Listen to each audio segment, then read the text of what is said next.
so much. It's afternoon, never mind. Good afternoon, everyone.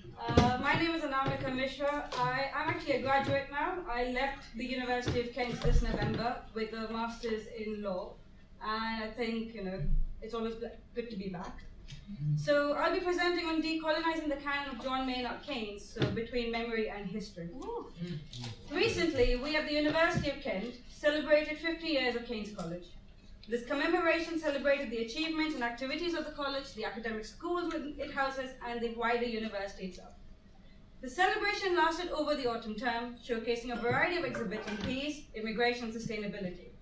Conspicuously absent in the celebration, but still present by virtue of the location of these celebrations, was its namesake's legacy, like a Schrodinger's cat's version of history.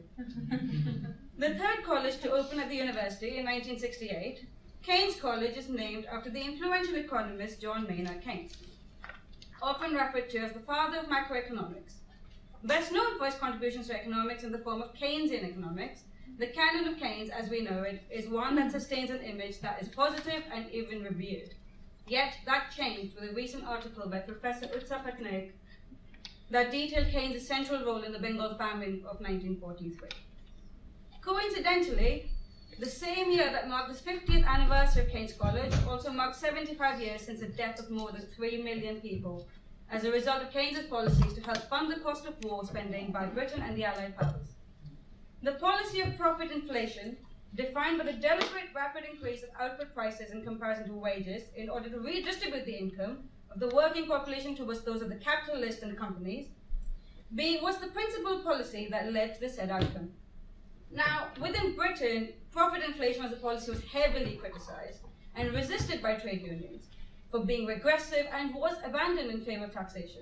But in India, like all other colonies of the Raj, which was viewed as a vast social laboratory where economic and juridical changes could be implemented with minimum political accountability or constraints. The combination of heavy taxation and profit inflation policies led to a decrease in the purchasing power of the wage earners, which had a direct impact on their ability to buy and consume grains, which led to widespread deprivation, which finally was left to turn into famine by continued resource consumption by Britain. It is fair to say that colonial Britain flourished off the backs of colonial deprivation and consequent death. Perhaps it still does. When Professor Patnaik's article was published in October, many of us who take interest in studying, teaching, or researching about colonialism were not entirely surprised. Maybe reading about Keynes being directly connected to this colonial atrocity surprised us, but what was in no way surprising was the role of the British colonial enterprise in creating and exacerbating this historical crisis. For many of us, still dealing with the remnants of the colonial era in Britain and are now independent countries, the violence committed by the Raj and its agents is all well too remembered. While international coverage of this atrocity is sparse and unnuanced, in my native country of India, every child learns of this atrocity and many others committed by the British in their history lessons at school. History, after all, plays a large part in memory, and the collective memory of Britain is suffering from a carefully crafted historical amnesia. The reason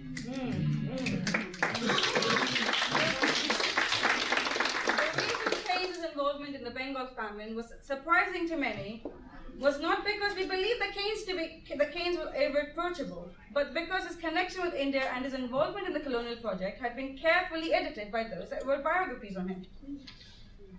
Decolonising this canon of Keynes requires us to re-examine our understanding and relationship with history, what we remember and how we remember it, to excuse the death of more than 3 million Bengali people and to paint the deprivation in the region and the entire colony as an outcome of the war is a patent lie. It creates an image that extraordinary times lead to extraordinary measures which cause extraordinary atrocities. But famines, deaths, and deprivation were exceedingly ordinary in India during the time of colonial rule. When the British left in 1947, they left behind a country with 90% of its population living below the poverty line, a literacy rate of 16%, and a life expectancy at 27 years. Similarly, to cast the horrors of empire against perceived benign or even helpful contributions, such as democracy, the rule of law, and lest we forget the railways, is misleading. Colonial projects do not set out to do good. To discuss their benignity is to engage in sophistry. Their primary motive is to exploit the colonized on behalf of the colonizers. to create a system so skewed where entire populations and their welfare is sentenced to invisibility while they, the colonizers, benefit from this invisibility. It is to create a system based on racist supremacy and violence and disguising it under policies and bureaucracy, left to be managed by people who are not proudly racist, but believe that the skewed system is normal and are hence unwittingly racist. A colonial order is one that is institutionally racist, and the resurrection of this colonial order is increasingly visible in British society even today. This resurgence of the colonial order and attempts by scholars such as Nigel Biggar to rewrite the history of empire in a favourable light, and have this exercise supported by institutions such as Oxford, which was at the epicenter of the imperial project and continues to profit off that legacy, makes viewing history with a sense of detached irony now impossible. The unprecedented speed with which British society is given up on all notions of multiculturalism to close ranks in favour of class and colour in the past decade, but more visibly after Brexit, increases the urgency with which to confront the full extent of British colonial history and dispel any delusions of colonial grandeur. I'm not here to merely debate the merits of naming buildings after influential economists. The students of the Rhodes Must Fall campaign were not simply there to bring down the statue of Cecil Rhodes. To distill the very real concerns we harbour to simplistic questions of yes statue or no statue is disingenuous. For us, the statues and the bronze plaques commemorating the victories and contributions of these men, and they almost always are men, whose society has designated as heroes and rendered them beyond criticism in the public eye, are a conduit to bring attention to the under-illuminated aspects of the British imperial project. It is an inquiry not just into who these men were, but also an inquiry into whether we want to be the kind of society that uncritically remembers and memorializes such men. Accusing us of wanting to change history is facetious. We only aim to provide a complete picture of it, one that is not viewed through the rose-tinted glasses of Glorious Britannia. When we speak of the decolonial and the post-colonial, terms that run the risk of being opaque and difficult to understand, we simply speak of improving the representation of non-white, non-European people, our histories, our languages, and our heterogeneity.